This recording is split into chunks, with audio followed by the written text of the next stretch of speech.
Capítulo 8 de Romanos, diz assim a palavra de Deus: portanto, agora, nenhuma condenação há para aqueles que estão em Cristo Jesus, que não andam segundo a carne, mas segundo o Espírito. Presta atenção um pouquinho aqui em mim.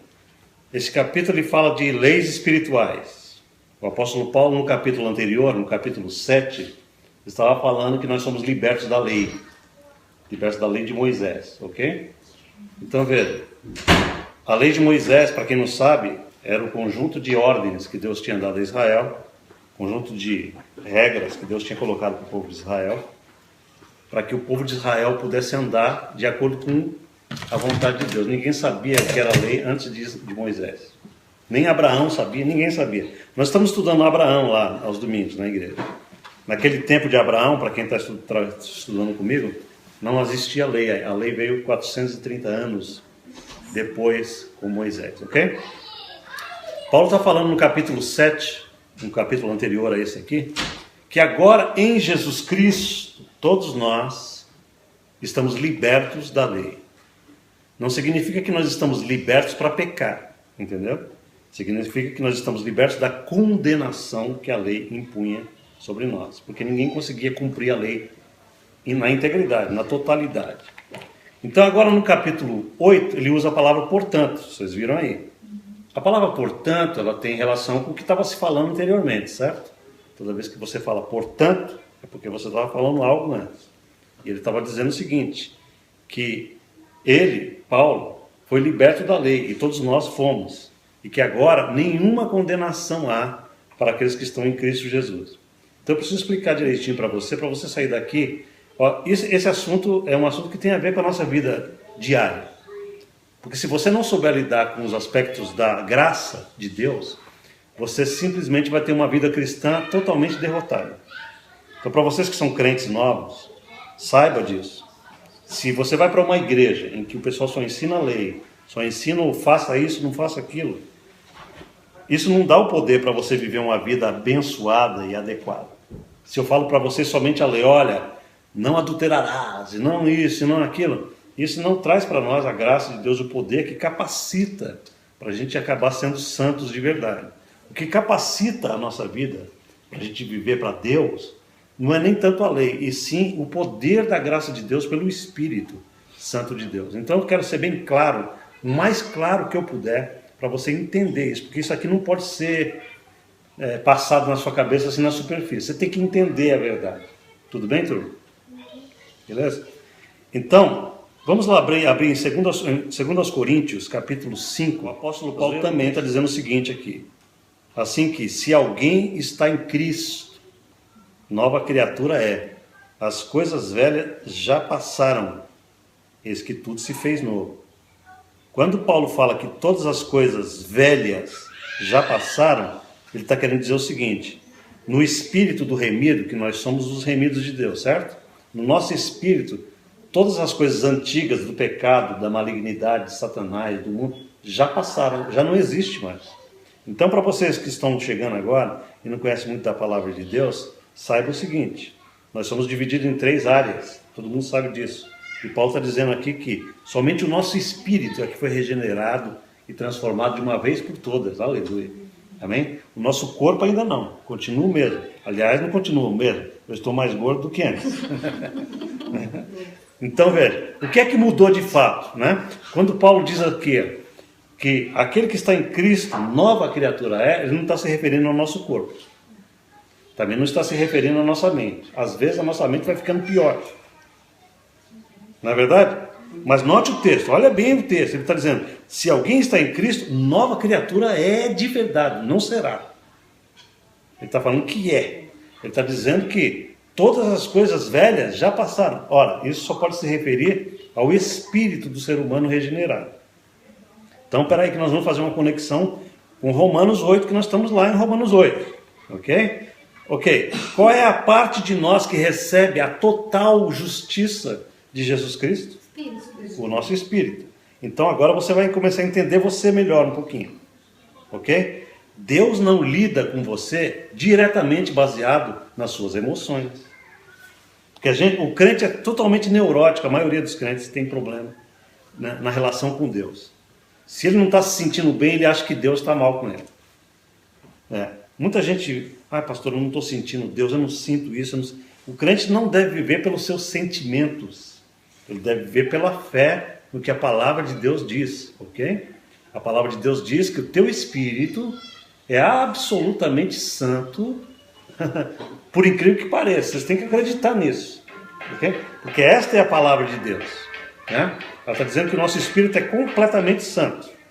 Nosso espírito é completamente regenerado. Quem tem ideia do que seja essa palavra regenerado? Eu já expliquei uma vez aqui, né?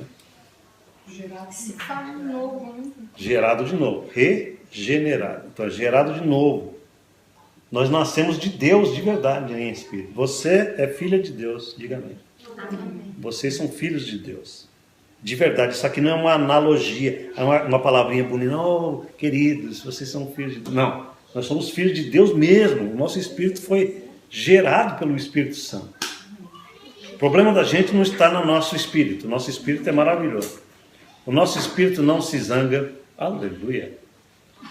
Se a gente não tivesse esse corpinho aqui, você ia ver que você não fica irritado. Você não fica irado no espírito. Por quê? Quem sabe? Porque o teu espírito é perfeito. Existe uma parte em nós, irmãos, que é perfeito. Você precisa crer na palavra de Deus, que a palavra de Deus está falando isso. Quando eu falo assim, você é perfeito, eu não estou mentindo. E quando eu digo você é imperfeito, eu também não estou mentindo. Por quê?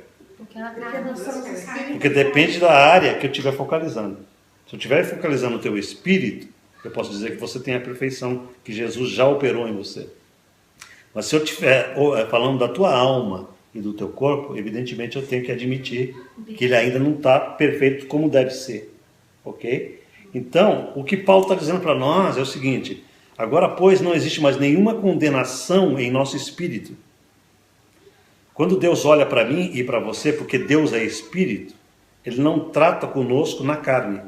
Ele lida conosco na sede que ele pode habitar. Qual é a sede de Deus em nós? O Espírito. Quando eu digo sede, eu falo morada. Você sabe que Deus mora no crente de verdade.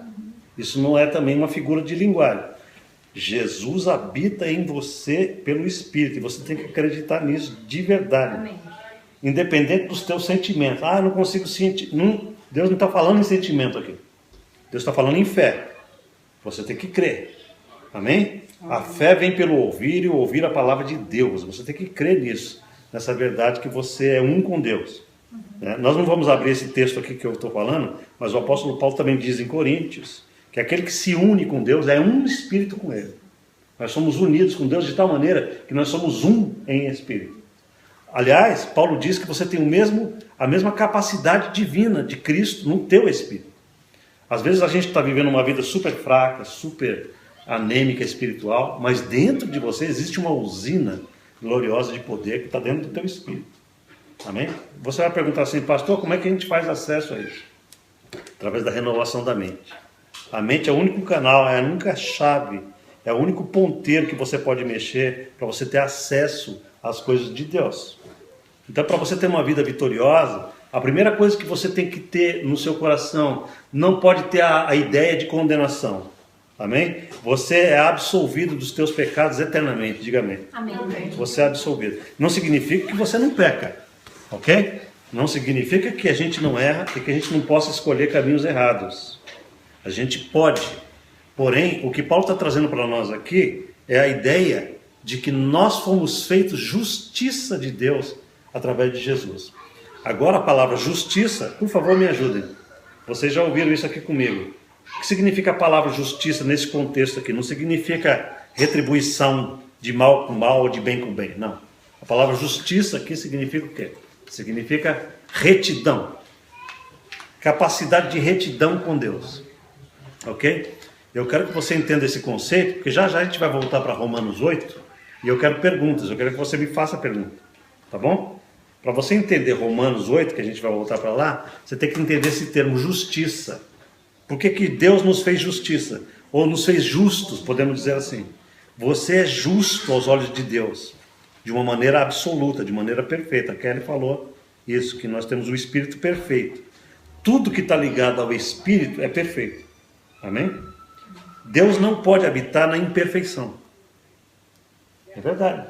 Se Deus habita em você, é porque tem uma área em você que Ele pode habitar. Você é santo em espírito. Deus, é impossível que a santidade divina pudesse viver dentro do caos da tua alma e do teu corpo. Não. Deus precisou preparar um lugar para Ele em você, no qual o Espírito possa já habitar nesse lado de cada eternidade.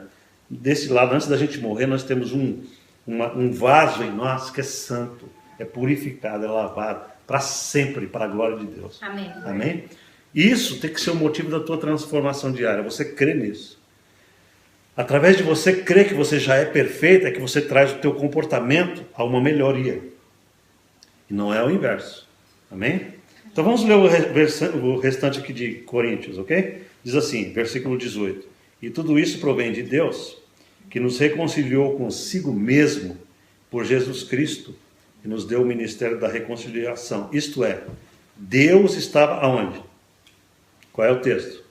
Versículo 19. Deus estava em Cristo. Isso é importante. Vocês estão comigo no texto de Coríntios? Acompanhem comigo, versículo 19. Deus estava em Cristo reconciliando consigo o quê? O mundo. Quando se fala de mundo, está falando dos crentes? Não, todos. Está falando de todas as pessoas. Porém, quem é reconciliado com Cristo, de fato? Aqueles que creem. Deus faz uma oferta para todo o mundo, mas nem todos recebem, sim ou não? Esse é o fato bíblico. Então, versículo 19. Não lhes imputando os seus pecados, e pôs em nós os crentes, a palavra da reconciliação. Ok? Agora eu quero que você entenda aqui. Deus estava em Cristo reconciliando eu e você com Deus. E depois Ele nos dá uma palavra de reconciliação para o mundo, que ainda não tem Cristo. Nós somos embaixadores de Cristo, ele diz no versículo 20.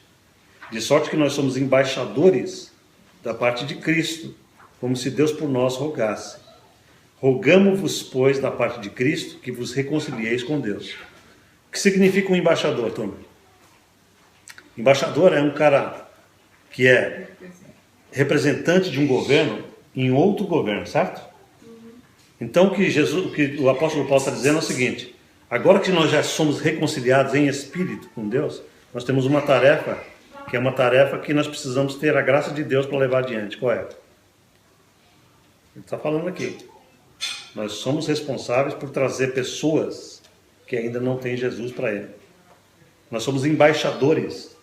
Embaixadores é aquele que representa, como a Zela falou, representa um outro país. Discípulos, né? Sim, nós somos discípulos de Cristo e nós temos a obrigação de trazer as pessoas para a mesma bênção que nós já temos. Reconciliar com Deus. Isso, a reconciliação. O que significa reconciliação? Significa uma união perfeita. A nossa união com Deus não é imperfeita. Isso é muito importante para você sair daqui sabendo. Deus não está legal com você hoje e amanhã Ele está de mal contigo. Amém? Eu preciso falar isso porque às vezes, dependendo do estado emocional que você esteja passando, você pode ter um nó na cabeça e falar: acho que Deus me desamparou, acho que Deus está distante de mim, acho que Ele está com raiva de mim. Todas essas impressões da alma são mentirosas. E eu preciso deixar vocês bem claro nisso, porque Satanás, o espírito satânico que trabalha contra a nossa mente, ele vai fazer de tudo para você pensar que Deus está de fato com raiva com você, que Ele está sempre querendo trazer condenação a você. Não, essa voz não vem de Deus. Essa voz da condenação vem de quem? Do diabo. Satanás é o acusador dos irmãos, diz a palavra de Deus. O que eu estou tentando plantar na mente de vocês é um alicerce poderoso para que você desenvolva a vida de vocês com paz. Vocês não podem andar com Deus tendo a impressão que Deus não ama vocês. Deus ama vocês infinitamente. Amém? Deus ama vocês de verdade. Deus deu Jesus por você para ter um relacionamento poderoso, perfeito com vocês. Vocês não podem pensar assim: nossa, por causa dos meus erros e tal. Não, Deus já lidou com todos os teus erros de uma vez por todas, passado, presente e futuro. Agora é hora de você se apossar dessa ideia e se livrar dos erros. Quanto mais você se apossar da ideia da graça, menos erros você pratica. Quantos creem nisso? Amém. Quanto mais você acreditar que você é condenado, que Deus está te condenando, mais erro você pratica. Então veja, a ideia da condenação aumenta os meus erros. A ideia da graça elimina os meus erros. Faz com que a gente seja firme, seja forte no caminho do Senhor. Ok? Agora o versículo 21 diz assim: aquele que não conheceu o pecado, Deus o fez pecado por nós, para que nele nós fôssemos feitos o quê? Justiça de Deus. Então olha só, olha aqui para mim que esse versículo é poderosíssimo, esse versículo. Esse versículo é o tipo do versículo que o diabo gosta de cegar as pessoas para ele não enxergar aqui. Então veja, o que Deus fez aqui nesse versículo, ele fez uma troca. Jesus pegou toda a nossa indignidade e nos deu a sua dignidade. Houve um trade. Amém. Houve uma troca verdadeira, de uma vez por todas. Ele pegou toda a nossa sujeira, nosso pecado, a nossa imundície, tudo que nós já praticamos de erro, todos os nossos palavrões, a nossa miséria, tudo que você puder pôr de ruim no teu coração, na tua alma, mente, ações, atitudes, palavras, Jesus levou sobre ele e em troca ele deu a santidade dele, a graça dele, ele deu a filiação de Deus. Você é filho amado de Deus Pai hoje. Amém. Você não é mais uma pessoa desprezada por Deus, você é aceito de maneira absoluta por Deus, você é agradável a Deus, diga amém. Amém. Isso é Deus que está falando para você hoje. Você já é agradável a Deus. Você não precisa ficar lutando, Senhor, eu não li a Bíblia direito hoje, e você tentar fazer construir a sua relação com Deus através de obras. Porque já está feito. Jesus já fez a parte dele para que você seja, de uma vez por todas, abençoado e aceito por Deus. Você não pode fazer isso. Então, pastor, nós vamos ser vagabundos, não vamos fazer... Não é isso que eu estou falando. Pelo contrário, o que o apóstolo Paulo diz sempre é o seguinte: a graça de Deus é o principal motivador do nosso desenvolvimento espiritual. Ok? É a graça de Deus que nos impulsiona. Paulo diz assim: o amor de Cristo nos constrange. O que significa isso? É o amor de Cristo que me empurra, que me motiva.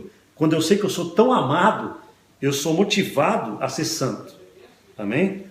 Não é viver, não é a minha vida, não é a minha tentativa de viver de maneira santa que faz com que eu seja agradável a Deus. Não. É porque eu já sou agradável ao Senhor em Cristo, e você também, que nós passamos a viver uma vida separada do mundo. Por favor, entenda isso. Você não é liberto por Cristo para viver de maneira ímpia, de maneira suja. Aleluia, eu tenho a graça de Deus, eu tenho a salvação eterna. Portanto, agora, não, isso é uma visão contrária à graça de Deus. Ok? Então, vamos voltar um pouquinho aqui para Romanos, no capítulo 8. Vamos para lá de novo. Diz assim a palavra de Deus: porque a lei do Espírito da vida em Cristo Jesus me libertou da lei do pecado e da morte. Então vocês notem que tem duas leis em operação aí. Ok? A primeira lei é a lei do Espírito da vida em Cristo Jesus. É uma lei. Se você andar de acordo com a lei do Espírito de Cristo, você automaticamente é liberto de todo o poder do pecado e da carne. É automático, você não precisa fazer força. Tem gente que chega para mim assim e fala: pastor, eu não consigo largar esse vício. Consegue. Você não está conseguindo andar na lei do Espírito. Entendeu como é que é? Quem anda na lei do Espírito, e isso não exige força e esforço, exige fé. A fé não é esforço. Os meninos estão a toda lá, né? Olha lá. Ok? Então, eu quero explicar para você que você pode ter essa vida de vitória desde que você ande de acordo com a lei correta. Amém? Você não tem que andar de acordo com a lei de Moisés. Não é isso que eu estou explicando. Estou explicando que existe uma outra lei agora superior à de Moisés, que é a lei do Espírito. Que Espírito? O Espírito Santo. O Espírito que habita em você, ele é a tua lei. Mas você precisa entrar em harmonia com ele, porque senão ele vai estar em você e você vai viver uma vida derrotada. Até porque a lei veio para mostrar que pela lei, se a gente for pela lei, a gente não consegue ser salvo. A lei, Só veio para mostrar que... a lei de fato veio para isso, para mostrar que nós precisamos de um Salvador. Amém? Então, veja bem, pela lei veio o conhecimento do pecado, diz o apóstolo Paulo, ok? Pela lei eu sei que eu não devo adulterar, e a Alice também sabe. Não é isso? Todo mundo sabe, não sabe? A gente sabe o que é correto e o que é errado.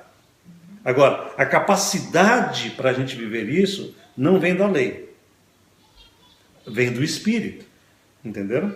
Ficou claro isso? O Espírito Santo é Cristo habitando em mim para me fazer de viver de maneira automática, de maneira graciosa, os princípios dele. Eu não preciso mais ficar, meu Deus, eu preciso jejuar para ver se eu paro de fumar, se eu paro disso, paro com aquilo. Não. Cada vez que a gente tenta esse esforço da vontade, a gente não está andando em espírito.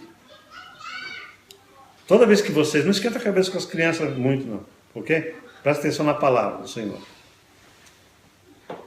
Isso aqui é fundamental para vocês terem poder na vida de vocês diária. Deus te chama para uma vida santa, é claro que chama. Mas você nunca vai conseguir viver na santidade sem primeiro entender o princípio de que você já é justo.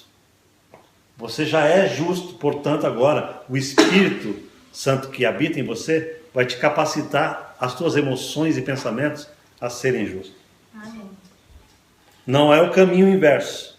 As religiões ensinam o caminho contrário. Você precisa fazer tudo certinho para depois ganhar a aceitação de Deus. Não é? O Espiritismo ensina isso e muitos setores evangélicos ensinam isso. Se você for para certas igrejas evangélicas, enquanto você não estiver andando certinho, você não é considerado justo. Não pode entrar. Você não pode entrar no céu. E a palavra de Deus está dizendo que nós somos justificados, não pelo nosso comportamento. Nós somos justificados totalmente pelo sangue de Cristo. E esse paradigma da graça, paradigma significa essa visão da graça, é que deixa muita gente confuso. Porque a nossa cabeça foi ensinada de tal forma antigamente na religiosidade cristã, que nós estamos acostumados a pensar o seguinte, que nós precisamos nos esforçar de tal forma para ganhar a aceitação do Senhor. Não, nós já somos aceitos em Cristo. É o que diz Paulo em Efésios, capítulo 1. Se você ler Efésios capítulo 1, logo no início, Paulo fala assim, nós somos agradáveis a Deus no amado. Aleluia. Quem é o amado? Com letra maiúscula. Jesus. Então, eu e você, em Cristo, nós já somos agradáveis a Deus, ponto. Amém. Ponto e basta. Sabe como é que você vence o diabo? É através desse ponto. Não existe o mas. Toda vez que tem a palavra mas, é o diabo agindo. Deixa eu ser claro. A pessoa, eu sou justo, mas eu pequei ontem. Você entendeu?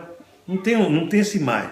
Você é justo, ponto. Se você pecou ontem ou hoje, você tem uma saída divina. Qual é? Jesus Cristo. Como? Jesus. Exatamente. Porque o apóstolo João diz assim, se confessarmos os nossos pecados, ele é fiel e justo para nos perdoar os pecados e nos purificar de toda injustiça.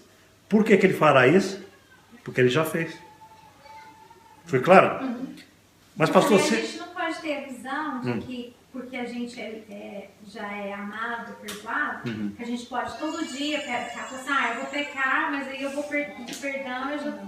Entendeu? se a pessoa desenvolve uma mentalidade assim, ela desenvolve uma mentalidade cínica.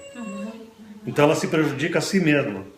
Entendeu? Porque muitos pensam, eu peco, mas aí eu me arrependo. Não é verdade pelo seguinte, toda vez que você peca, você ativa novamente a lei da morte em você. É o que Paulo está falando aqui. Toda vez que você peca, você ativa na tua consciência a consciência de pecado e não da justiça. Eu preciso ser claro aqui, porque isso aqui é o ponto fundamental da nossa vitória. Toda vez que a gente peca conscientemente, a gente sabe que pecou, a gente não consegue andar em paz com a nossa justiça que nós já temos em espírito. Porque a gente fala, estou em pecado. Então ativa de novo na nossa consciência a consciência de pecado e não a consciência de justiça. Quando eu ativo a minha consciência de pecado, então eu aumento a força do pecado em mim. Mas se eu aumentar a consciência de justiça em mim, eu aumento o poder da justiça e da santidade. Você tem duas chaves em você. Se você pecar, como ela está falando, de maneira cínica, eu vou pecar hoje, amanhã eu me arrependo. Não, você está ativando o poder de Satanás em você, trazendo o poder da consciência do pecado. É por isso que crente que anda assim, como você está falando, é um crente que vira cínico, ele não consegue se levantar, ele está sempre caído, ele está sempre no cinismo, porque Satanás atua com essa mentira. peca mais um pouquinho que você já é perdoado. Não, a graça de Deus não autoriza ninguém a viver em pecado. Paulo era um dos caras mais santos do Novo Testamento e um dos maiores expositores da graça de Deus. Ok, gente? Ok? Então vamos lá. Versículo 2 diz: porque a lei do Espírito da vida em Cristo Jesus me livrou da lei do pecado e da morte. E isso continua sendo verdade. Toda vez que você está andando de acordo com a lei do Espírito, você se livra da lei do pecado. Ok? Por exemplo, a lei do Espírito nos livra da depressão. Porque a depressão é um efeito de morte em nós. Ok? A lei do Espírito nos livra da ira. Porque a ira é uma manifestação de morte em nós. A lei do Espírito nos livra do poder da fofoca. A lei do Espírito nos livra da mentalidade lasciva, especialmente nos homens. Isso é muito forte, aquela ideia de cobiçar mulheres, e de estar sempre com lust na cabeça, com aquela cobiça sexual. É o poder do Espírito que nos livra disso. Os homens têm muita dificuldade quando vêm para Jesus, que tiveram uma vida assim bem carregada nessa área. Aí vem para Jesus e às vezes os caras tentam vencer a cabeça deles com a força de vontade. E quanto mais eles tentam, mais coisa feia aparece na cabeça, entendeu? Porque não é pela força que você vence isso, é pela lei do Espírito de Deus. Paulo diz assim em Gálatas: digo, porém, andai em espírito e jamais cumprireis a concupiscência da carne. Se você anda em espírito de verdade, eu vou já explicar como é que anda em espírito. Para você não pensar que andar em espírito é andar nas nuvens com asinha. Tá bom? Eu preciso explicar, a gente precisa explicar a palavra de Deus. Então, vamos lá para o versículo 3 aqui. Porquanto, o que era impossível para a lei, visto que estava enfermo pela carne, Deus enviando o seu Filho em semelhança da carne e do pecado, pelo pecado condenou o pecado na carne. O que Jesus fez foi uma coisa incrível. Ele se tornou semelhante ao pecado. Embora Jesus não tivesse pecado, ele tomou a forma de homem pecador, ok? Para que ele levasse sobre ele aquilo que nos era devido, a condenação divina. Versículo 4. Para que a justiça da lei se cumprisse em nós, que não andamos segundo a carne. Vocês estão percebendo como ele usa muito esse termo carne e espírito? Para que nós não andamos segundo a carne, mas nós andamos segundo o Espírito. Então, note. O que Paulo está falando para nós aqui é o segredo da vitória cristã. Ele está dizendo que a gente ganha gratuitamente de Deus a justiça da lei sem ter cumprido a lei. Por Jesus. É o que ele disse aqui no versículo 4. A justiça da lei se cumpre em nós, desde que nós não andamos segundo a carne. Se você andar segundo o Espírito, a justiça de Cristo se implanta em você automaticamente. Você se torna santo na alma, não somente no Espírito. Ó, gente, isso aqui é muito sério. Quanto mais você andar em Espírito, mais santidade você ganha no teu comportamento e nas tuas emoções, nas suas almas. Daqui a pouco você fica uma pessoa pacificada. Você fica uma outra pessoa. Sem fazer essa força religiosa que as pessoas tanto fazem. Às vezes eu percebo em tanta gente cristã que anda de maneira até neurótica para ver se consegue agradar a Deus. Ai, meu Deus do céu, eu preciso jejuar, eu preciso fazer isso, eu preciso fazer aquilo, eu preciso... Na Califórnia tem 2 anos que ele jejuma. Meu Deus. Sério, que ele não come carne. Viu? 2 anos. Agora é o seguinte, eu preciso deixar claro que jejum é bom, eu não estou contra o jejum, ok? Eu só estou contra você fazer qualquer tipo de ação para ver se ganha de Deus alguma coisa. Isso é errado. Barganha. É uma barganha com Deus, porque você já tem em Cristo. O jejum, um dia ela me perguntou para falar um pouquinho de jejum. Então eu vou falar rapidinho. Jejum é bom para disciplinar a tua alma e teu corpo a você entrar em sintonia com isso que você já tem em Espírito. Essa é a função do jejum somente. Além de você perder alguns quilinhos. Tá bom? Qual é a função do jejum então, turma? É você ganhar o favor divino? Não. Pelo Então a amor de gente Deus. não pode jejuar, no caso, por exemplo, por uma causa, então. Você pode jejuar por uma causa, mas não é o teu jejum que vai causar nada. Essa é uma visão evangélica, religiosa e errada. Na Bíblia fala algum termo do jejum, não fala? Fala do jejum, mas o jejum, no Novo Testamento, ele não causa nada. Ele somente te prepara para você receber o que você já tem em Espírito e em Cristo. Você já é abençoado. No Novo Testamento você já tem tudo. Amém. O que você está fazendo você está se adequando a receber o que você já tem. Por que a gente não tem mais bênção, mais prosperidade, mais vitória, mais tudo que Jesus deu? É porque a nossa cabeça é carnal. Quando a tua cabeça é carnal, você não consegue acessar as coisas celestiais. Porque você se torna uma barreira para você mesmo. Você já tem tudo, mas você fica um bloqueio para você. A tua alma vira um bloqueio. A tua mente não consegue ser adequada. Eu gosto muito dessa palavra, adequado. Porque você precisa ser adequado com Deus, na alma e na mente. Então o jejum entra aí. O jejum é uma ferramenta espiritual que te ajuda a se adequar. Mas ele não vai ganhar favor nenhum com Deus. Você não ganha mais ponto. Você não ganha ponto com Deus fazendo jejum. Eu preciso deixar bem claro isso para vocês, tá, turma?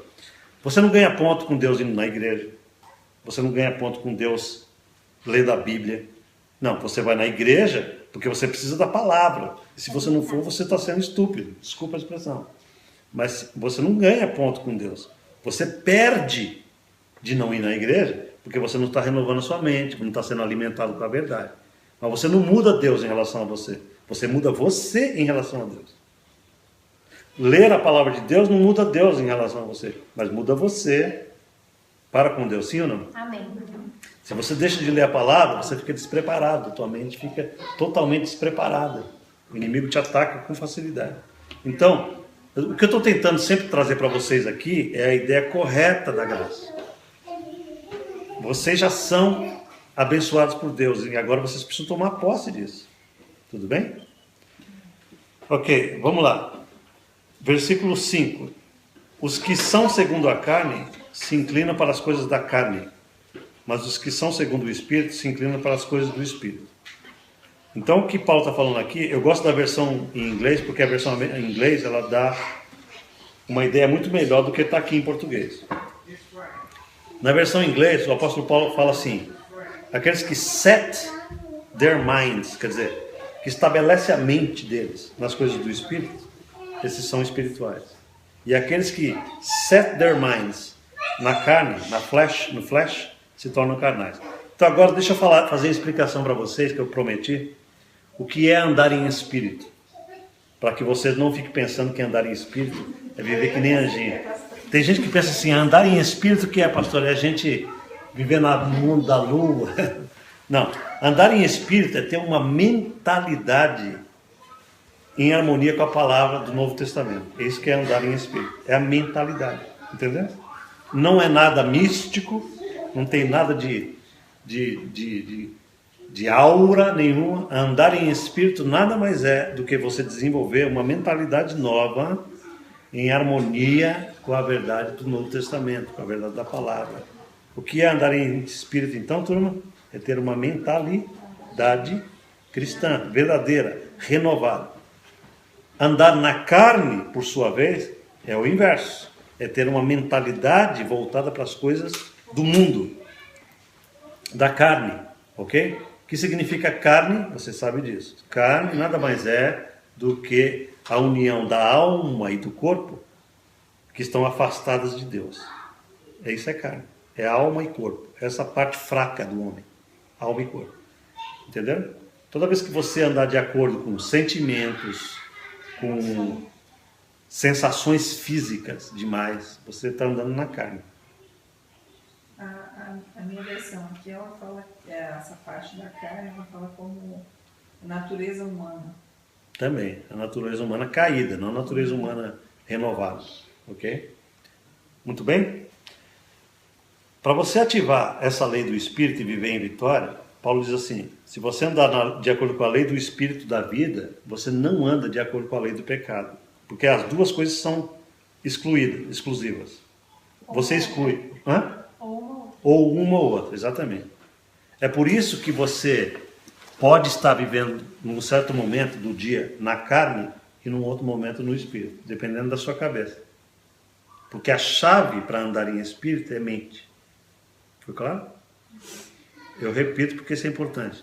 Andar em Espírito é mente, a maneira como você está pensando. Eu preciso dar um exemplo assim, mais claro para vocês entenderem no dia a dia. Por exemplo, se a gente anda pela fé, de acordo com as promessas de Deus, a gente está andando pelo Espírito, porque a mente exige o entendimento da fé. Entendeu? Se Deus promete para você assim, na palavra dele, eu suprirei todas as tuas necessidades em glória. Está escrito lá em Coríntios. Deus supre as nossas necessidades. Mas se a tua cabeça está constantemente preocupada, Senhor, será que vai dar para pagar as coisas? Será que vai dar para fazer aquilo? Então aí você já está tendo você não está andando em espírito, você está andando na carne. Porque a tua mente está corroendo aquela preocupação, entendeu? Preocupação, de modo geral, não é espírito, é carne. As pessoas que andam em espírito, elas desenvolvem uma capacidade de tranquilidade, de paz. Senhor, eu creio que tu está nisso. Aleluia, ponto. Estabeleceu.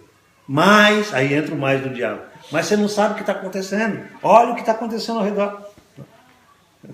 Eu não ando pelo mas, eu ando pela fé. Amém? Agora, isso exige de verdade um exercício teu. Diário, né? Diário e constante. Então, preocupação em si não é sempre da carne? Totalmente. Todo tipo de preocupações? Completamente. Nossa, eu vi na carne. Mas, pastor, é possível que uma pessoa viva todos os dias 100% no espírito, sem ter nada de emoção? Não. Isso é da natureza humana? Não é possível porque você está no... Pedro, que andava com Jesus e aprendeu com ele também. Claro. Pecou. Vamos pegar essa tua pergunta e trazer para o povo aqui, tá? Ok, turma? A Leila falou que ela anda na carne porque ela vive preocupada. E ela está falando aqui, pastor, é possível a gente viver 100% no espírito sem nunca estar na carne? Não, não é possível. Não é possível pelo seguinte, porque a gente precisa se desenvolver. Quando vem uma preocupação, a gente já tem que pensar logo, mas a gente tem Deus. Exato. É assim, Leila. Porque eu acho que é assim que preocupa com alguma coisa, fala assim, coloca na mão de Deus, que Deus vai resolver isso, que Deus está com você ali. Entendeu? Até porque o próprio Espírito toca. Você substitui na hora. O próprio Espírito toca, sabendo. Substitui na hora, não, mas Deus é... Tá certo, você tem que colocar... É assim que a gente tem que viver. O que ela está falando aqui é uma pergunta que faz sentido, porque a gente não é perfeito na alma. Vai ter momentos que o diabo vai atacar a tua cabeça para você ficar preocupado. Mas você vai aprendendo também a cada vez mais rápido trazer a tua mente para o Espírito. Exatamente, assim que eu falo. Entendeu? O que é trazer a mente para o Espírito nada mais é do que trazer a tua mente para a palavra de Deus.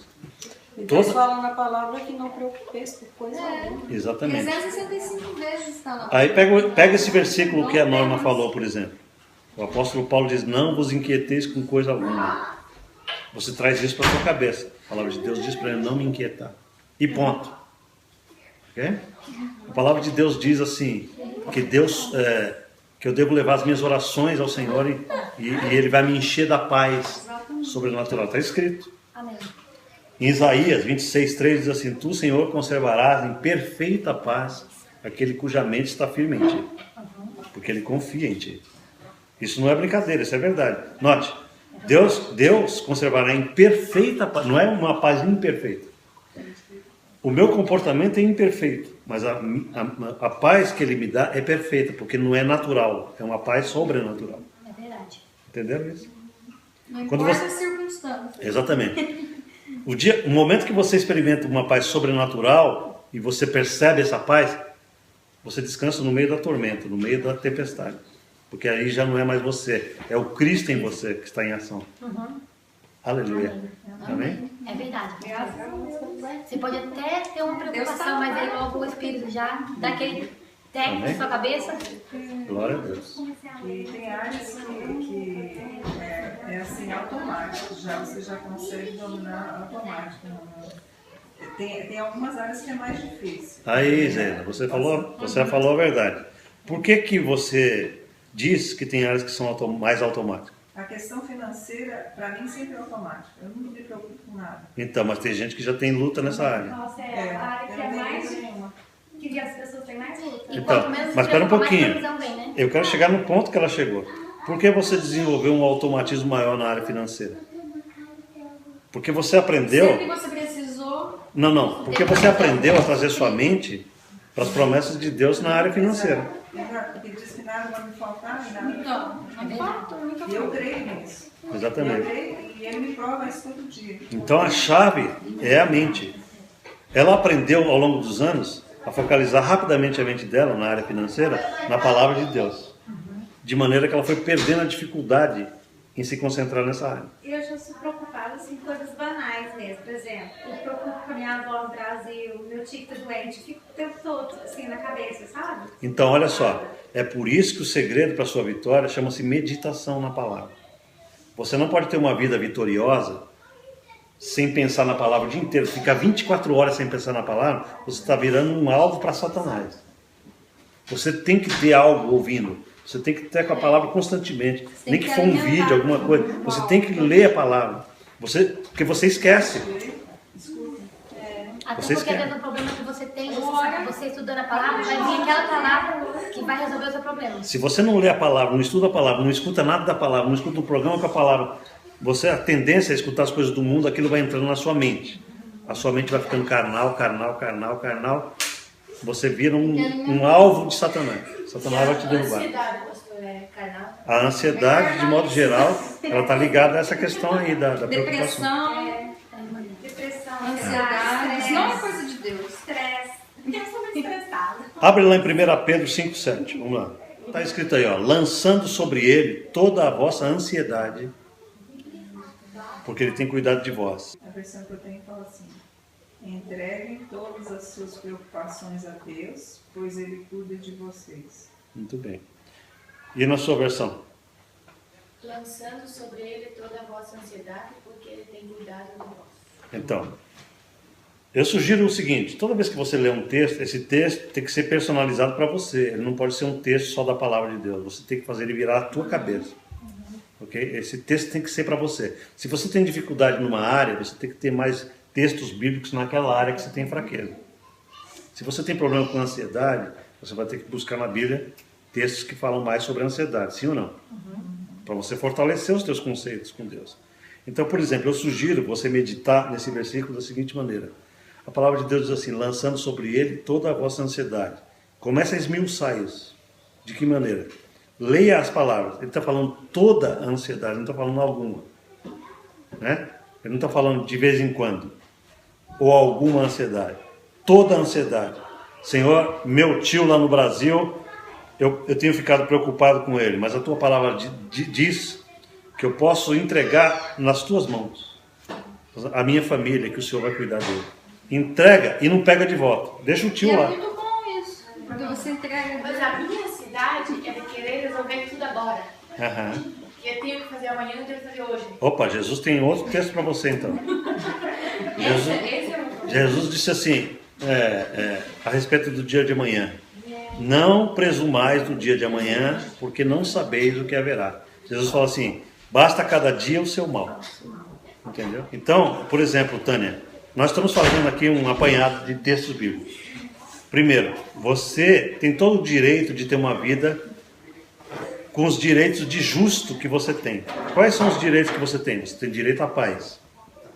Mas não é uma pazinha qualquer. Jesus disse assim: minha paz vos dou a vocês. Rapaz, você sabe o que é ter a paz de Jesus Cristo? Pelo amor de Deus, a gente precisa ter noção disso. Jesus conseguiu dormir num barco no meio de uma tempestade que ninguém conseguia dormir. Ele estava tirando um ronco lá. O Chile. Por quê? Porque ele tinha paz verdadeira de Deus, paz celestial. Amém? Ah, pastor, mas isso é Jesus. Não, Jesus habita em você agora. O que Jesus está falando para mim e para você não tem mais desculpa para a gente. Não adianta, isso era Jesus. Não. Jesus habita em mim. E ele está falando que eu tenho que aprender a viver como ele. Ele vai dar o poder para isso. Quantos creem? Amém. É ele que dá poder. Enquanto você não experimentar Jesus de verdade, você está vivendo uma fantasia cristã. Se eu sou um cara que eu perco a estribeira fácil toda hora, eu brigo com todo mundo, eu estou precisando rever minha vida. Porque Jesus não faz isso. Simplesmente. Se eu vivo sem controle emocional, você já viu Jesus na Bíblia assim? Sem controle algum? Perdendo a cabeça com todo mundo? Irado. Né? Jesus se irou uma única vez com uma questão justa do reino, Mas o resto da vida dele, ele teve muita paciência com aquele povo. Não é verdade? Agora, Jesus não está mais no céu distante. Ele disse assim, gente, eu preciso ir para o meu Pai. Porque se eu não for, o Consolador não virá a vós, ele disse. Mas se eu for, vocês terão lucro. Então note uma coisa que Jesus diz. É mais lucrativo para nós não ter Jesus fisicamente conosco. Uau, agora eu peguei vocês de surpresa. Você fica pensando assim, nossa, mas Jesus, se Jesus estivesse aqui fisicamente, ia ser uma bênção. Não, Jesus não falou isso para os seus discípulos. Ele falou, é mais lucrativo para vocês que eu vá. Porque se eu for, virá um outro, que aí sim estará com todos vocês, e em todos vocês, que é o Espírito Santo. Se Jesus não tivesse ido, o Espírito não teria vindo. Mas porque Jesus foi, o Espírito está aqui. Agora, nessa sala aqui, existe um poder enorme, que se a gente ativar, a gente faz milagres extraordinários. Está tudo embutido dentro de vocês. O que é que vai ativar isso? O ensino que eu estou trazendo a vocês. É através de ouvir isso que você começa a entender quem você é em Cristo. E a tua fé sendo ativada nisso, traz a manifestação das coisas do Senhor aqui na terra. Amém? Eu não me canso de ensinar isso. Não é porque eu gosto de martelar na mesma coisa, não. É porque eu sei o poder que isso vai trazer em vocês. Amém? 1 Pedro 5,7, lançando sobre ele toda a vossa ansiedade. Não queira resolver todas as coisas num só. Ele fala que meu jugo é leve, meu fardo é suave. Onde que é? Mateus? Mateus 5. Mateus 5. Jesus fala assim, aprendei de mim, que sou manso e humilde, ele diz assim, vinde a mim, vós que estáis cansados e oprimidos, que eu vos aliviarei. Tomai sobre vós o meu jugo e aprendei de mim, porque o meu jugo é leve e meu fardo é suave. O jugo de Jesus, quer dizer, o fardo que ele coloca em nós não é pesado. Se você estiver levando uma vida cristã assim, meu Deus, eu não aguento mais essa vida de crente, isso é coisa do diabo. E eu vejo muito crente vivendo uma vida assim, meu Deus, esse negócio de ser crente. É porque tem jugo religioso aí, jugo de pastor. Porque se você estiver debaixo de certos ministérios, nosso jugo vai ser pesadíssimo. Entendeu? A graça de Deus é leve. Aleluia, diga aleluia. Aleluia. Meu irmão, isso é maravilhoso. É você viver uma vida realmente abençoada. Uma vida nova com Deus, onde Deus leva os teus fardos. Tem um salmo na Bíblia, o Salmo 55, que o salmista diz assim, lança sobre Deus os teus fardos e Ele te susterá. Jamais permitirá que um justo seja abalado. Quem é o justo? Nossa. Porque você já aprendeu que você é justificado em Jesus. Aliás, eu sugiro a você que toda vez que você lê a Bíblia, especialmente em Salmos, que aparece a palavra justo, grifa ela em amarelo, aquilo é promessa para você, porque agora você é justo em Cristo. Amém? Toda vez que a palavra de Deus diz o justo, não sei o que, esse sou eu. Faça daquelas palavras as suas palavras. Então, se você pega o Salmo 112, por exemplo, tem um versículo lá em Salmo 112 que diz assim, bem-aventurado é o justo, porque na sua casa há prosperidade e riqueza. Pô, se eu sou justo em Cristo, eu tenho direito a essa promessa. Senhor, a minha casa tem direito a ter fartura e abundância. Eu não preciso viver uma vida de escassez, de minguação. Deus promete que a gente vai ter mais do que a gente precisa. Né? Não significa que todo crente tem que ser bilionário ou milionário. Não é isso que eu estou ensinando. Pode ser, mas não é isso que eu estou ensinando. Eu estou falando que a verdadeira abundância tem que ser a gente ter para nós e ter um pouco além do que a gente necessita, ter mais do que necessitamos. Para quê? Para que a gente possa também abençoar outras vidas. Se você nunca consegue abençoar ninguém ou nada, você está vivendo numa minguação que Deus não quer para você. É preciso que você tenha para você o suficiente e você comece a vazar em nome de Jesus para que Ele continue aumentando suas riquezas. Amém? E pastor, bem no outro dia, no 8, eu tinha botado em vermelho, de Pedro. De 5:7? No próximo capítulo. Sede sóbrio, vigiai. Sede sóbrio, vigiais. Aqui, então a gente aproveita esse gancho aqui só para dizer o seguinte, o diabo, vosso adversário, anda em derredor de vocês, isso é bíblico, Ele não anda ao redor, ele anda ao derredor de vocês. Para quê? Como um leão. Um leão que ruge procurando alguém para devorar. Na verdade, Satanás, a figura que Pedro está usando aqui é a figura de um leão. Mas na verdade, Satanás é um leão sem dente. Essa é a verdade. O que ele gosta é de fazer medo, porque Jesus já arrancou os dentes dele na cruz. Na verdade, Satanás não tem autoridade sobre vocês. São vocês que têm autoridade sobre ele. Ok? Isso aqui eu não vou entrar em muito detalhe não, mas é importante a gente saber. Se vocês estão querendo andar em espírito, andar em vitória, saibam de uma coisa. Satanás não vai gostar de perder aquilo que era dele antes. O que era dele antes? A tua mentalidade velha era dele. As tuas preocupações eram dele. Essa mente preocupada era uma mente de Satanás em você. Uma mente invejosa era uma mente de Satanás. Uma mente... Tudo que tem a ver com a carne era de Satanás. Então agora que você está renovando a sua mente para pensar de acordo com a palavra, vai ser uma mente bombardeada. Toda vez que você faz um propósito, Senhor, eu vou renovar minha mente, você vai ter bomba. Entendeu? Por quê? Porque Satanás vai fazer de tudo para barrar você, para você não renovar naquela área. Não é o que a Zeila falou ali, ela tem mais facilidade em descansar na área financeira. Mas ela deve ter dificuldade em alguma outra área, que é onde Satanás ataca. Entende? Mesma coisa vocês.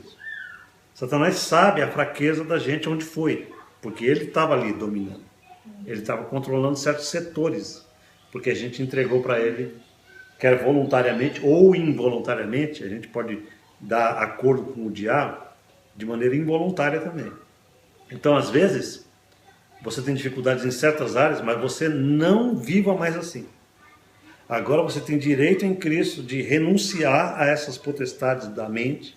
Fala, Senhor, em nome de Jesus, eu renuncio esse pensamento errado e eu tomo posse da tua palavra para a minha mente hoje. Isso vai ser uma luta diária, como você falou. É uma luta diária. E vocês estão aqui nessa noite para aprender isso no quartel de Deus. Amém? Vocês vão para a vida, para a luta de vocês, para a casa de vocês, e vocês percebem que durante o dia, em determinados momentos do dia, Satanás pode levantar o arsenal deles contra a sua mente. Mesmo quando você está lendo a Bíblia, que você está em Deus, o Satanás vem e ele tenta te tirar o foco. Mas é que ele vem. Aí você tem que saber que aquilo ali não é de Deus. Quanto mais Exatamente. Que é o inimigo tentando tirar do... Entendeu? Mas nós não podemos esquecer de uma coisa. Tudo que Satanás faz tem a permissão de Deus. Ele é que manda. Se Satanás vier te atentar, é porque é a permissão dele. Se é a permissão de Deus, Satanás nem chega perto de você. A gente tem que entender o seguinte. A vontade de Deus é que você vença Satanás. Ok? Só que o que Deus faz? Deus coloca uma autoridade sobre a tua vida. A gente tem que chegar. Se você ler, por exemplo, a carta de Pedro, onde ele fala assim, sujeitai-vos, portanto, Tiago fala assim, se sujeitai-vos a Deus, resistir ao diabo e ele fugirá de vós. Tem que resistir. Você tem que resistir a Você tem Satanás. que saber, você tem que reconhecer que aquilo ali Exatamente. não Como é. Jesus reconheceu. O pensamento ruim, quando vem na tua cabeça, você tem que saber que aquilo ali não é De Deus. Você tem que rejeitar. Se falar assim, não, isso aqui não é. Mudar. O que o César está falando, Exato. ele tem razão num ponto e a gente precisa estar preparado num outro ponto. Claro. Ele tem razão no ponto de que nada acontece sem que Deus permita. É verdade. Na verdade, Satanás está atacando hoje a nossa vida porque, num certo sentido, Deus está permitindo. Mas Deus não está permitindo para que a gente perca a parada. Na verdade, Satanás... Ele está permitindo justamente para te testar. Exatamente. Para ver Pra gente aonde você poder- está. Ele A está nossa permitindo fé, né? para que Vamos você saber. possa tomar posse da palavra e resistir a ele. Quando você resiste a Satanás, você cresce naquela área. Mas vou deixar separado, porque às vezes a pessoa pensa, não, Satanás está fazendo tudo, Satanás está não sei o quê, Satanás está pepericando. Tem Deus em cima. Se não tem Deus para falar, Satanás, vai lá e vamos testar. Hoje nós vamos testar fulano. Não são duas coisas diferentes. Igual o Jó, né? Ele testou, né? Entendeu? O problema do Jó é que Jó era um cara que viveu muitíssimo tempo antes de Jesus. Então Jesus não tinha morrido ainda, Jesus não tinha derrotado Satanás. A teologia de Jó não cabe no Novo Testamento porque Jesus já venceu de fato Satanás. Lá em Colossenses, o apóstolo Paulo fala que Jesus expôs publicamente ao ridículo a Satanás, de tal maneira que Satanás foi destronado. Ele está agindo hoje porque existe um tempo ainda para ele estar agindo, mas nós já temos autoridade. A palavra de Deus diz assim: eis que vos dou autoridade, né, sobre todos os demônios. Jesus falou que dá autoridade aos seus discípulos. A igreja de Jesus. Eu acho assim que hoje a permissão de Deus para que Satanás nos ataque não é para testar. Eu acho que é para a gente desenvolver a nossa área espiritual. Desenvolver o poder que ele nos delega para vencer as coisas mais. Eu acho também isso. Nos adequar. Eu não vejo isso como um teste. Até Pra porque ver se Deus vai não agir manda. bem, Deus se não, vai agir mal. o diabo não dá Eu vejo certo. como Né? Deus não você pactua com o diabo, né? Na verdade, a gente tem que entender o seguinte. Na verdade, nós estamos numa arena de batalha, ok? E a nossa principal área de ataque de Satanás é a mente do ser humano. Satanás, a batalha é na cabeça da pessoa, ok? É a única arma que Satanás tem, é na cabeça da pessoa. Você fala assim: pastor, Satanás tem acesso à minha cabeça? Tem. De certo sentido tem, e você precisa ter cuidado, porque às vezes você está pensando algo, pensando que é você que está pensando, está tendo uma influência maligna. Você tem que renunciar a isso. Quantas vezes? Tantas quantas forem necessárias. Você vai ter que falar: Satanás, eu te repreendo agora. E eu coloco a minha cabeça novamente na palavra de Deus. Você pergunta para mim: pastor, você faz isso? Eu posso relatar dezenas de vezes que eu faço isso por dia. Eu também. Porque você tem que fazer. É uma batalha. Você é crente em Quando Jesus. você está pensando, quando você está pensando em coisas boas, por exemplo, você está na sintonia, você está andando no espírito. O diabo tem acesso àquilo lá que você está no espírito. Ele vai ter mais né? dificuldade, muita dificuldade. Quando você, Só quando você está na carne. Só quando você vacila. Ele se você perceber alguma coisa, você lembra de uma palavra da Bíblia. Eu faço assim. Quando eu percebo que eu estou sendo atacada, eu lembro logo de uma palavra da Bíblia. Isso, você tem que lembrar da palavra de Deus. Uma música Porque- que o pastor falou esses dias. Eu logo. Exatamente. Repetir. Porque é o seguinte: como é que Jesus venceu Satanás? Como é que Jesus venceu Satanás no deserto? Com a palavra. Está Ele escrito, sai lembra? correndo quando você começa Está escrito. a cantar. O diabo, ele não tem poder contra o crente assim. E é por isso que você tem que se firmar na verdade. Às vezes dá Entendeu? vontade de dar uma fofoca. Exatamente. Agora, isso, olha só. Dependendo daquilo que você se alimenta mentalmente, você está dando ou lugar para Satanás ou lugar para Deus. Então, eu aconselho vocês que são cristãos a darem muito mais atenção às coisas do Espírito, da palavra de Deus, para vocês ganharem poder em vocês.